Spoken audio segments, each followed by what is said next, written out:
हाँ देखो, आज तुमको शब्द रूप के अंतर्गत सो भ्रातृ भाई जो पुल्लिंग में प्रयुक्त होता है संस्कृत व्याकरण और साहित्य में, उसका मैं रूप को दिखाने के लिए जा रहा हूँ। हाँ, और कारक प्रकरण के अंतर्गत इसका क्या अर्थ होता है उसका मैं व्याख्या करने के लिए तुम लोगों के सामने मैं जा रहा हूँ। देख लो, सबसे पहले मैं विभक्ति लिखा हूँ, तब एक वचन, तब द्विवचन, इसके बाद बहुवचन। पहले प्रथमा में देखो, यहाँ देखो, प्रथमा में देखो क्या लिखा हूँ, भ्राता भ्रात्रो भ्रात्र, फिर भ्रात्रम भ्रात्रो भ्रातृ, भ्राता भ्राताभ्याम भ्रातृभ्याम भ्रातृभि, भ्राते भ्रातृभ्याम भ्रातृभ्य, और भ्रातु भ्रातृभ्याम भ्रातृभ्य, भ्रातः भ्रात्रो भ्रातृनाम,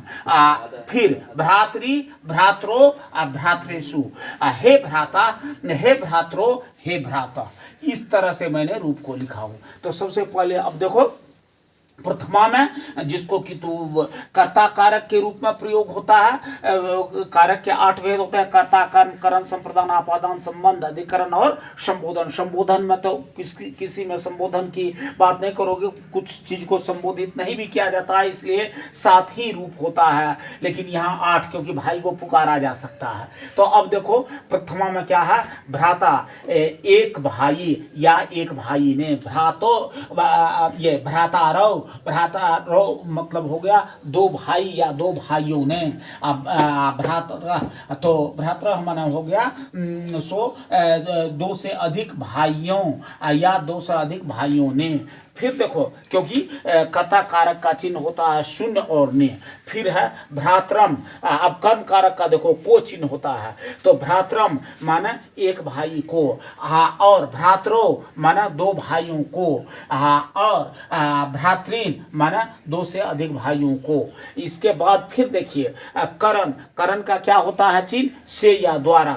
तो भ्राता, भ्राता माना एक भाई से, भ्रातृभ्याम माना 2 भाइयों से, भ्रातृभि माना 2 से अधिक भाइयों से। फिर चतुर्थी संप्रदान कारक, उसका क्या होता है चिन्ह, के लिए को, तो भ्राते, भ्राते माना एक भाई के लिए, भ्रातृभ्याम माना 2 भाइयों के लिए, और या 2 भाइयों को, और भ्रातृभ्य माना अनेक भाइयों के लिए या अनेक भाइयों को।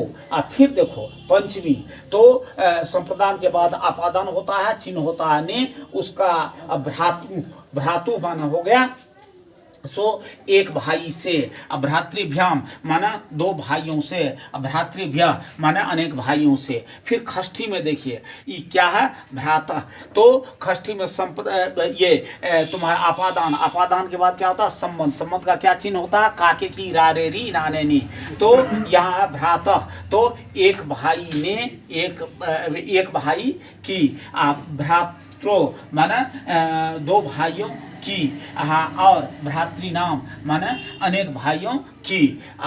फिर सप्तमी में चलिए, तो आपको सो देखते हैं सप्तमी के अंतर्गत सो आपको संबंध के बाद क्या हो जाता है, अधिकरण, क्या उसका चिन्ह होता है, में पे पर, तो भ्रातृ एक भाई में एक भाई पर, भ्रात्रो माने 2 भाइयों में या 2 भाइयों पर, और भ्रातृषु माने अनेक भाइयों में अनेक भाइयों पर, और संबोधन में जिससे कि तुम संबोधन कारक का चिन्ह पढ़ते हो, हे हो अरे अजी, जिससे किसी को पुकारने का बोध होता है, चिल्लाने का बोध होता है। हे भ्राता माने हे भाई, एक भाई के लिए, हे भ्रात्रो हे 2 भाइयों, हे भ्राता माने हे अनेक भाई।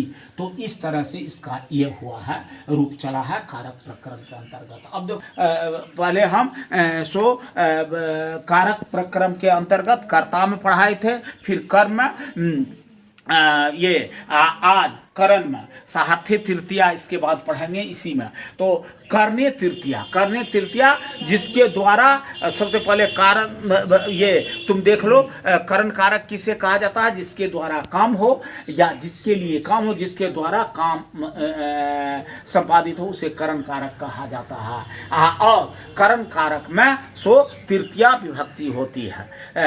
तो करने तृतीया का मतलब होता है ये करण कारक में तृतीया विभक्ति होती है। जैसे यथा अंकित लेखन्या लिखती, ये अंकित जो है सो लेख लिखता है। बालकम पुस्तकम पठती, लड़के ये जो है लड़का वह आपको पुस्तक पढ़ता है। इस तरह से इसका रूप चलता है। आगे होगा साहथ्य तृतीया, सह के अर्थ में तृतीया विभक्ति जो होता है सो। इसके बाद कर्मणि द्वितीया पढ़ाए थे, कर्तृप्रथमा पढ़ाए थे। तो अब ये तुमको सो आज करने तृतीया पढ़ाया हूँ।